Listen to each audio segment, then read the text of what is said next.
I want to talk to you about running strong together. And I say that because in my book, The Laws of Teamwork, I talk about the fact that one is too small of a number to achieve greatness. And it's an impossibility for one person to really achieve the level of greatness that they think they can achieve without other people. So when somebody comes up to me and they say to me, John, I'm a self-made man, or a self-made woman, I always look at them and say, oh, I'm so sorry. Oh my gosh, because it's obvious if you're self-made, you're living way beneath your potential, and you haven't accomplished much. Because if you can achieve your dream, your most lofty goals of significance by yourself, you just really don't have a big dream. And, another law in the law of teamwork is the law of Mount Everest. And as the challenge escalates, the need for teamwork elevates. I mean, you don't climb Mount Everest by yourself. If you're going to get there, you got to have a team. It's just not going to happen. It's too big of a mountain. And what I tell people all the time is, if you're going to climb a hill, you can do that by yourself. But if you're going to climb something big, if you're going to do something big, you got to really have the help of other people. And where I really began to be committed to handing that baton off, running strong together, understanding that it's a relay race, it's not an individual 100-yard dash, was at 40. As many of you know, I did some inventory where I was, and I wasn't making the strides and the progress that I thought I should at middle-aged time.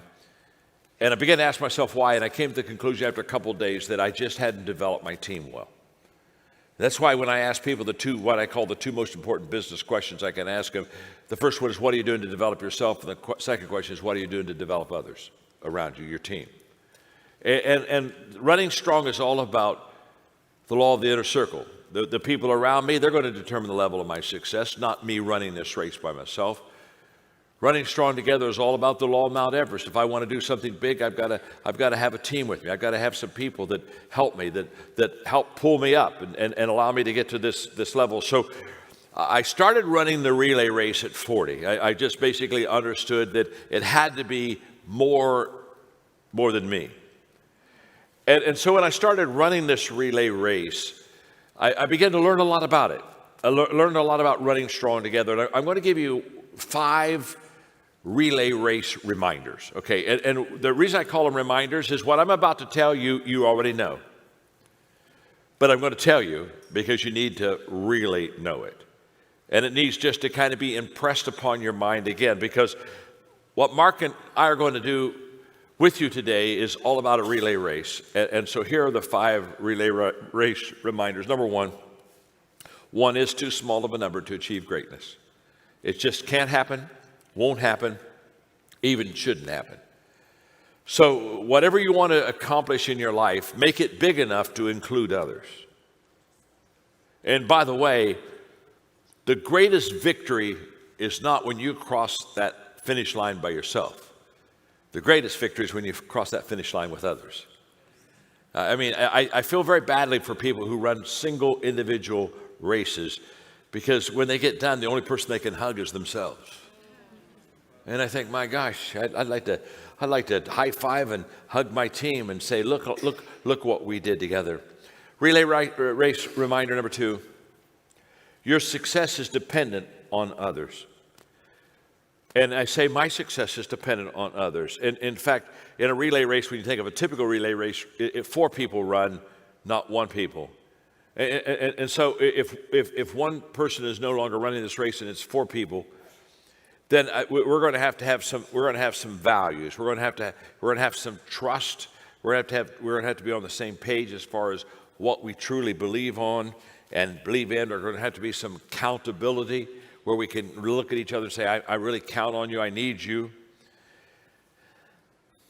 In fact, the law of accountability is in the laws of teamwork. And what I loved it when I wrote the 17 laws of teamwork, I submitted the law of accountability as one of the laws, and my publisher came back, as publishers will, and they said, you can't use that word accountability because it's not a word. And I looked at him and I said, I know that. Well, now they're really perplexed. Well, then why did you put it in if it's not a word? I said, let me ask you a question. How does a word become a word?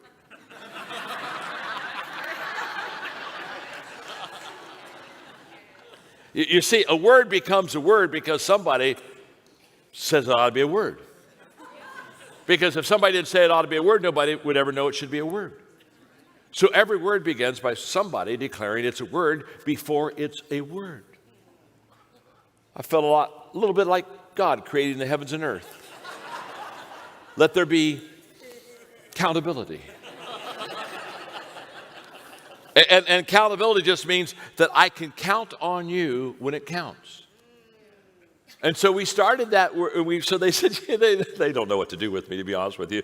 But when you sell as many books as I do, they really can't say too much. You know what I'm saying? They just kind of say, okay, whatever you want. And so we got the law of accountability going, and now it's a word. Thank you very much. So I've written many books and created one word, accountability. But when you're running a relay race, you got to have people look at you and say, I can count on you. And by the way, I think maybe in that relay race, that may be the highest compliment you ever get from a team member. That I can count on you, I can depend on you. And what's exciting when Mark comes to join me in a minute is he passes with flying colors the law of accountability. I totally can count on him. Relay race reminder number 3 is that other people's success is dependent on you. Just like your success is dependent on others, it just flips. Other people's success is going to be dependent on you, and it's going to be dependent on me. So what that means is that if their success is going to be dependent on how well I run this race, I've got a great sense of responsibility to carry.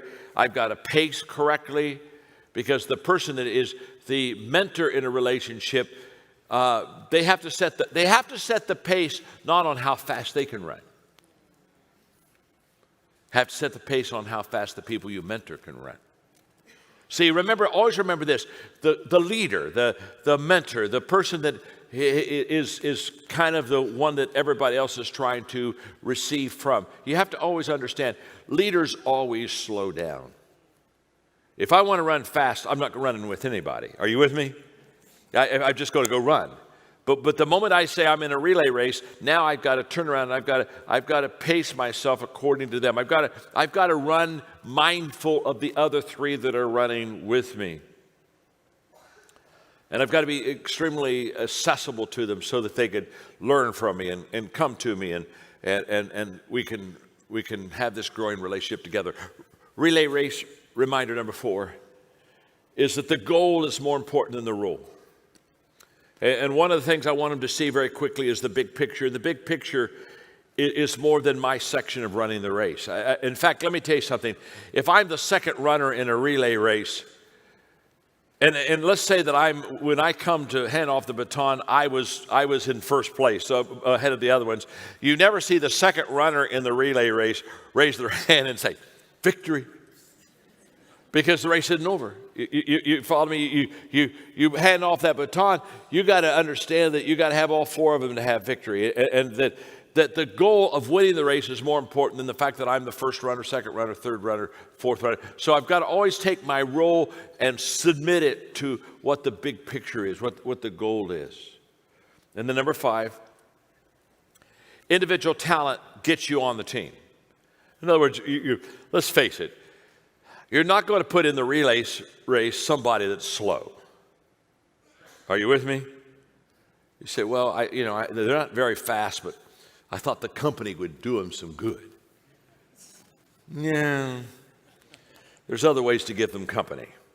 You don't need to do kumbaya while you're racing. Are you with me? I'm not doing a friendship circle today, okay? Okay, so we're not got a little fire in the fireplace and a little Mr. Rogers music going on, okay? And I'm a little bit more than your neighbor. I'm trying to be your leader here. And so you say, well, I just thought they needed the confidence boost. Well, they'll lose confidence very quick, because if they're slow, they won't win.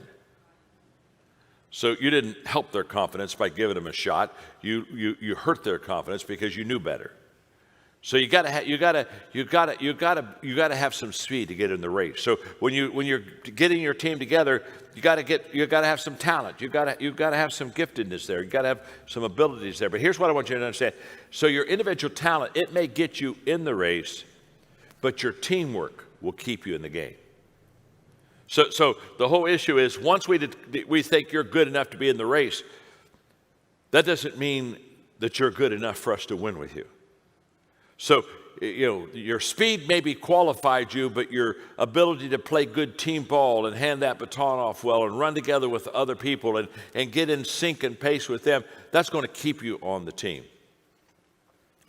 So you're looking for the best, but you're not looking for the star who believes the race centers around him or her. Yeah, again, the great classic teaching is John Wooden, who he said the day that Sidney Wicks came on the UCLA team, I realized that everybody on the floor realized he was the best player on the team. I mean, he was the new kid on the block, but he was the best kid. But he said he was selfish, and it was all about him. And so he said, I just benched him all the time. I just kept him on the bench the first year almost because he was too selfish. He thought the other teammates were to make him look good.